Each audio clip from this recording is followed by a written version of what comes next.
अमरावती जिल्ह्यातील मेळघाटातील आदिवासी बहुल भागात बालक आणि मातांच्या पोषणासाठी अंगणवाडी केंद्र उत्तम काम करत आहेत।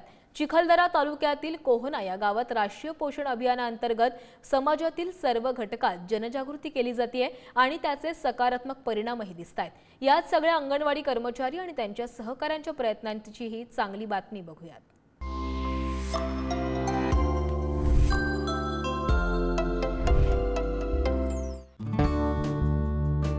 राष्ट्राच्या उभारणीसाठी बालकांची जडणघडण योग्यरित्या होणं आवश्यक आहे आणि यंदाच्या राष्ट्रीय पोषण महाअभियानाची थीम स्त्रियांना ॲनिमिया आजारापासून दूर करणं, स्तनदा आणि गरोदर मातांना पोषण आहार देणं यासह अनेक मुद्द्यांचा समावेश करून घेते आणि अमरावतीमध्ये अंगणवाडी केंद्रांकडून त्याचं तंतोतंत पालन होताना दिसतंय। यावर्षी आपल्या 5 थीम आहे। या 5 थीम म्हणजे आपल्याला ॲनिमिया मुक्त करणे, बालकांना पूरक पोषण आहार देणे, वाढीचे सहनियंत्रण करणे, त्याचप्रमाणे जे लहान बालक आहे जे 7 महिन्यानंतर आपण त्यांना पूरक पोषण आहार देतो किंवा वरचा आहार देतो, ते यामध्ये बालकांना कसं खाऊ घालावं, कोणता आहार द्यावा यामध्ये प्रात्यक्षिक करून दाखवलं।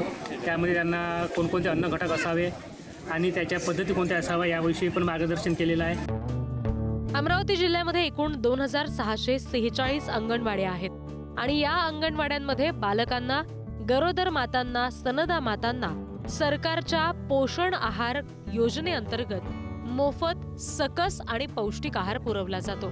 त्यामुळे इथल्या बालकांच्या तब्येतीत बरीचशी सुधारणा आहे आणि इथल्या गरोदर आणि स्तनदा माता सुद्धा सुदृढ झाल्यात। शिवाय इथल्या गर्भवती स्तनदा माता सगळ्यांनाच योग्य तो पौष्टिक आहार पुरवला जातोय आणि या सगळ्या संदर्भात त्या सगळ्या माता समाधान सुद्धा व्यक्त करतात। खिचड़ी लापसी खा के जाता, दोपहर में अमृत आहार, ये सब चावल, रोटी, भाजी, सब्जी, लड्डू, अंडे, ये सब मिलता मुझे। इसका वजह से खाने से मेरा वज़न बढ़ गया, मेरा बच्चे का वज़न बढ़ गया। मूंग का सीरा, 10 बजे लापसी, 12 बजे खिचड़ी और 2 बजे घर का खाना, फिर 4 बजे चालू होता है।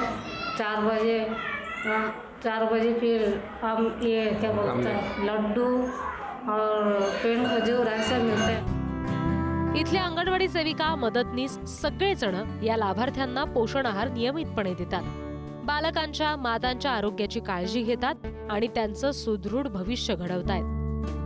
जे केंद्र शासनाने जे प्रोग्राम आहे, जसे एक पेड़ माँ के नाम, कुपोषणाचे 5 सूत्री कार्यक्रम, हे पण आम्ही यासोबत राबवत आहे। अशा प्रकारे आम्ही या सप्टेंबर महिन्यामध्ये विविध उपक्रम राबवून ते यशस्वी करत आहे। मेळघाटातील कुपोषण कमी करण्यासाठी आणि बाळ, शिवाय स्तनदा आणि गरोदर मातांचं आरोग्य सुदृढ राहण्यासाठी राष्ट्रीय पोषण महाअभियान लाभदायक ठरत असल्याचं बालविकास प्रकल्प अधिकारी भीमराव वानखडे यांनी सांगितलं।